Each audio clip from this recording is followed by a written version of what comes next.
ঝগড়ার হঠাৎ আমরা বিলটা নিয়েছি, বিল দিয়ে দেবে এই মুহূর্তে তারা মানে ঝগড়া একজনকে যারা মারছে এমনি গ্লাস দিয়ে বাড়ি মারছে আর এর নিয়ে আইসি বারের যে মাদকাসক্ত হয়ে যায় যেন অপ্রীতিকর ঘটনা বা হত্যাকাণ্ডের মতো ঘটনা ঘটাতে না পারে এই বিষয়ে আমরা অভিযান চলবে এবং এটার বিষয়ে আমরা যথেষ্ট সতর্ক থাকবো। অন্যান্য সংস্থা তারা এই লাইসেন্সের সাথে অথরিটির সাথে জড়িত, তাদেরকে আহ্বান করবো তারা যেন এই বিষয়ে তাদের যথাযথ ভূমিকা পালন করে। কক্সবাজারে একটি বারে বাগবিতণ্ডার জেরে সংঘর্ষে 2 যুবক নিহত হয়েছে। পুলিশ বলছে অনুমোদন ছাড়াই পরিচালিত হচ্ছিল ওই বারটি।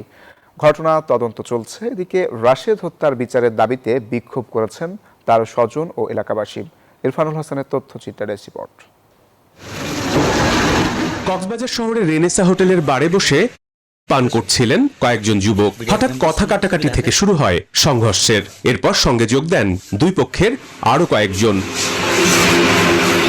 বার কর্তৃপক্ষ বলছে হঠাৎ সংঘর্ষের এক পর্যায়ে নাজিবুল হক রাশেদকে ছুরিকাঘাত করা হয়। দ্রুত হাসপাতালে নেওয়া হলে চিকিৎসক মৃত ঘোষণা করেন তাকে।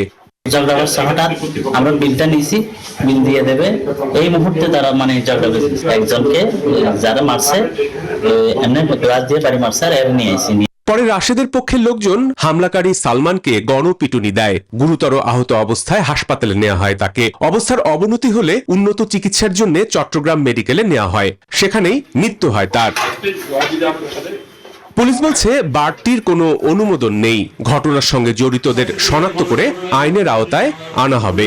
বারের যে মাদকাসক্ত হয়ে যায় যেন অপ্রীতিকর ঘটনা বা হত্যাকাণ্ডের মতো ঘটনা ঘটাতে না পারে এই বিষয়ে আমরা অভিযান চলবে এবং এটার বিষয়ে আমরা যথেষ্ট সতর্ক থাকবো। অন্যান্য সংস্থা তারা এই লাইসেন্সের সাথে অথরিটির সাথে জড়িত, তাদেরকে আহ্বান করবো তারা যেন এই বিষয়ে তাদের যথাযথ ভূমিকা পালন করে।